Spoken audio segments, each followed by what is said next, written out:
Ça, c'est l'erreur de tout le monde. Je vends des maisons tous les jours. C'est quoi la cause principale? C'est que tout le monde divorce, se sépare, etc. Parce qu'ils vont trop vite, tu vois. Et puis, elle va acheter un truc avec lui. Et si dans 2-3 ans, ça se passe mal, qu'est-ce qui va se passer? Ils vont vendre trop tôt.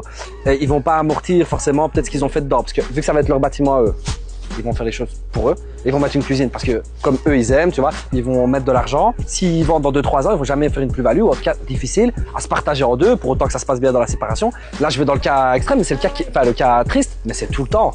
C'est tout le temps, hein.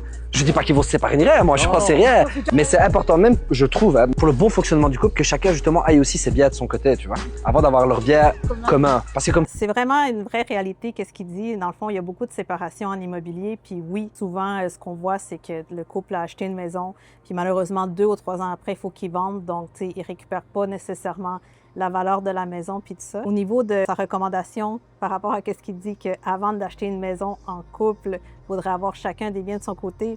Je suis pas vraiment d'accord parce que, tu sais, je suis une fille de famille, puis une fille de couple, puis de mariage, puis tout ça. Mais ce que je recommanderais, moi, puis c'est ce que je recommande souvent aussi à mes jeunes acheteurs, premiers acheteurs, c'est de prendre leur temps dans les rénovations. Tantôt, il parlait justement que le couple ont mis la cuisine à leur goût. Mais tu sais, moi, là, quand je recommande à mes acheteurs d'acheter une maison, je leur dis tout le temps, « Hey, guys, vous avez du temps pour faire les rénovations. Faut pas toutes les faire en même temps. » Fait que, tu sais, vous pouvez commencer par mettre le plancher flottant au sous-sol, puis l'autre année, vous pouvez commencer par la salle de bain, puis après la cuisine, puis tout ça. Donc, tu sais, ça se fait graduellement. Donc, je souhaite pas la séparation en personne, mais au moins, si ça arrive, ben, tu n'auras pas mis tout le paquet dès la première année.